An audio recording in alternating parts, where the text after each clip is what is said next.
Tip number 1, don't wait until you arrive to figure out how you're getting to the city center. This is especially something that you don't want to do at the Puerto Vallarta airport because there are a whole lot of people there that want to get you on their tours, sell you timeshares.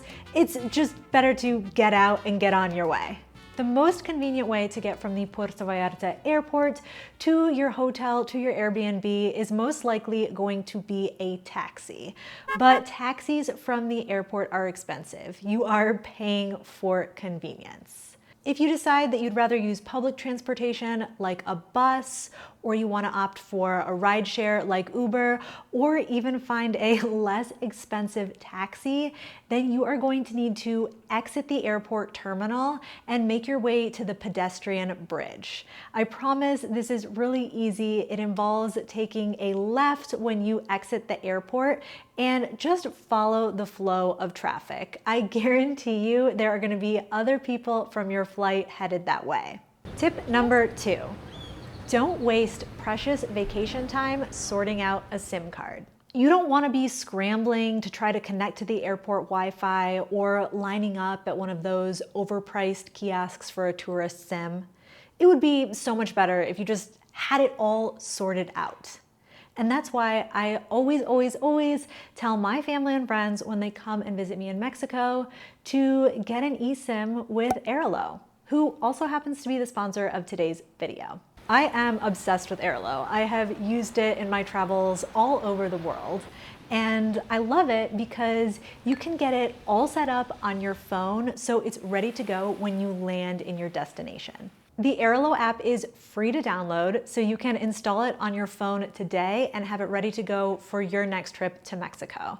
And when you're ready to purchase your first eSIM, you can use my code Wittman3 for $3 off your first eSIM. When you actually go to install your eSIM, you're gonna need to be connected to Wi-Fi.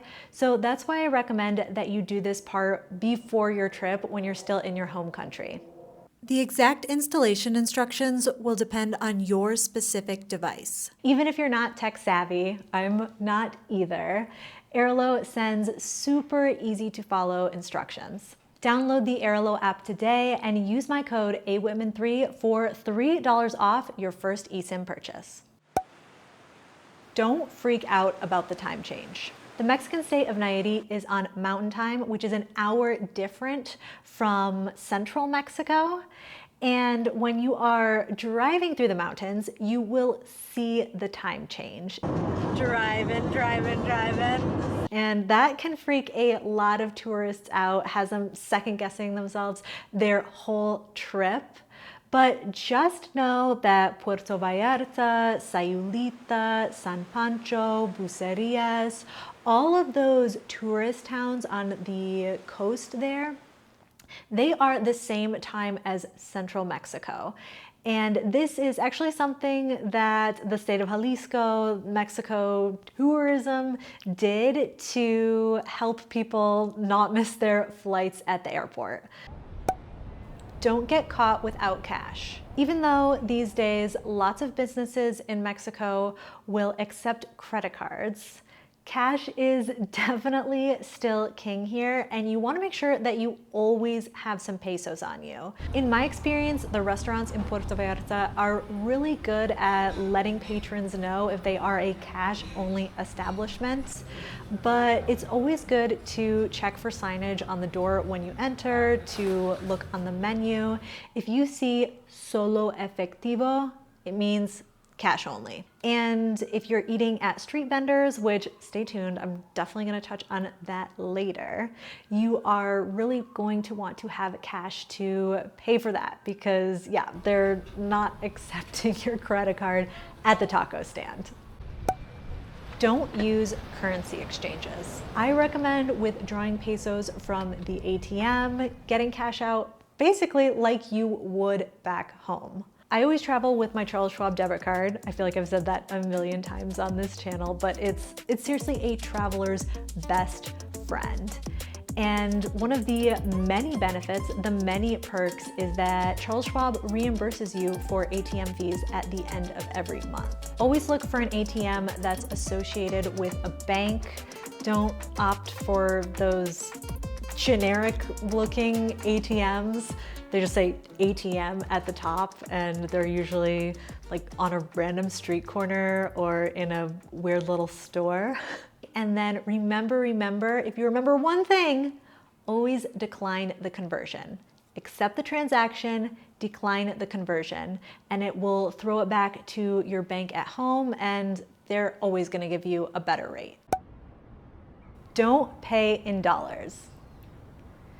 In Puerto Vallarta, because it is a very tourist place, they welcome lots and lots of travelers from the US every single year. In Puerto Vallarta, you are going to see establishments that say they accept dollars. Paying in dollars won't be a financial disaster, but you will save money by paying in pesos. Whether it's cash or selecting pesos on the credit card terminal, you'll get a better exchange rate. Paying in dollars means worse rates, so stick with pesos to keep more money in your pocket. Don't skip tipping. This is your tip about tipping. Tipping is expected in Puerto Vallarta. It is expected in the scenarios that you're probably imagining. Restaurants, bars, tours, 10 to 15% is standard. However, there are many more situations in Mexico where a tip is expected than you're probably used to if you're coming here from the US or Canada. In Mexico, it's very common to give small change to pretty much anybody that is helping you. So think the person loading your luggage onto the bus or getting it off the bus for you, or the person bagging your groceries at the grocery store. 5, 10 pesos is acceptable for these kinds of things. Please, if you're staying at a hotel or somewhere with a daily cleaning service, don't forget to tip those people coming in to straighten up your room. 50, 100 pesos would be perfect for this. Don't get caught without pesos for the bathroom. When you withdraw pesos from the ATM, there's a very good chance that it's gonna come out of the machine in mostly big bills. Think 500s. And you wanna break those big bills at your first opportunity because monedas, coins, are very, very important in Mexico. A lot of places, most places will charge for you to use the bathroom, and it could be anywhere between 5, that's a very cheap bathroom, and in Puerto Vallarta, I've seen bathrooms for as much as 10 pesos. So wanna make sure that you have coins on you at all times. We are moving right along here. Don't drink the tap water. In some of the newer builds, some of the newer construction in Puerto Vallarta, there is something called, I believe it's called a reverse osmosis water filtration system, something like that. And if that's advertised at your Airbnb or at your hotel, then I would say that the water is safe to drink. Any place else though, if that is not advertised as part of the package, part of the setup, then I recommend sticking to bottled water. Jugo verde, fresh jugo verde. That is without a doubt one of my favorite things about traveling and living in Mexico. So good. Pretty much anywhere you go in Puerto Vallarta, if you order water, if you ask for water, they're going to bring you a bottle of water. And if you don't want to pay for a bottle of water, you can always ask for un vaso de agua del garrafón. And they'll bring you a glass of water. It will look like tap water, but it's actually coming from one of those big 5-gallon jugs, and it's totally safe to drink. Don't just drink Corona. I see that a lot of travelers, a lot of tourists will always opt for Corona because that is the beer that they're familiar with. It has that brand name recognition.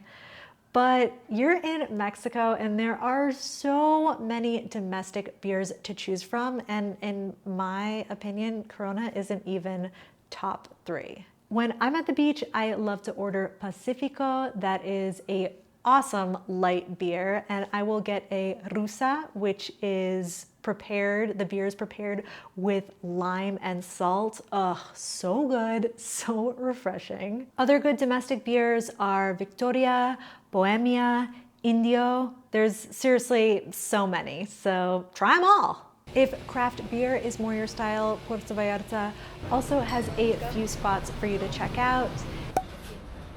Don't miss out on street food. It would be just an absolute tragedy if you came to Mexico and only ever ate in restaurants. Actually, in my experience going to Puerto Vallarta, spending time there, the more expensive a meal is doesn't necessarily equate quality.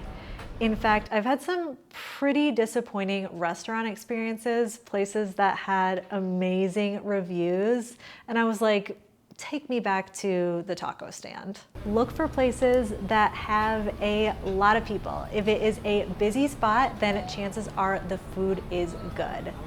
As far as the food itself, you want to look to make sure that the hot food is really, really hot and the cold food is cold. Ice is a very good sign. Another good sign is if there's one of those big mega bottles of hand sanitizer, because if it's there for customers to use, then there's also a good chance that the people making your food are using it. Don't ignore your gut. Puerto Vallarta is a very touristy place, and as is true with all touristy places all over the world, scams do exist, scams do happen. Now that hasn't been my personal experience in Puerto Vallarta, but it has happened to enough other travelers that I think it's important to note here that if something feels like a scam, it probably is. I am giving you permission to be rude if you need to. If someone's making you feel uncomfortable, you can just say no gracias and walk away. It's really as simple as that. Don't forget the sunscreen and bug spray. Even if you're visiting Puerto Vallarta in December, January, February, which is my personal favorite month to visit, even if you're visiting during those winter months, the sun in Puerto Vallarta is still very, very strong, and you don't want to roast yourself red the first day because lobster status is just, it's gonna ruin your trip. Bug spray is an item I see a lot of people overlook because they imagine themselves on the beach, and while yes, there are incredible beaches in Puerto Vallarta, it is also very, very jungly there.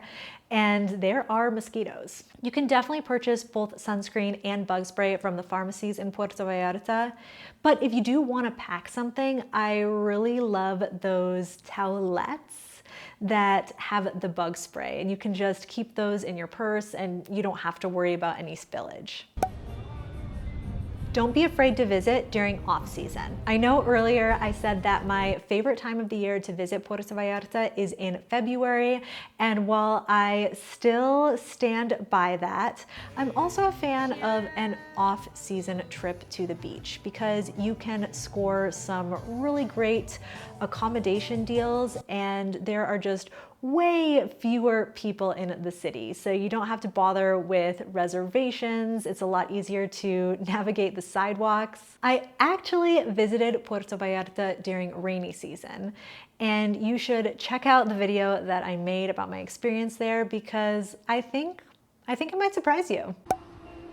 Don't just stick to the tourist areas. If you go to Puerto Vallarta and you only stay around the hotel zone, or if you only stay at your all-inclusive resort, you're not really experiencing Puerto Vallarta.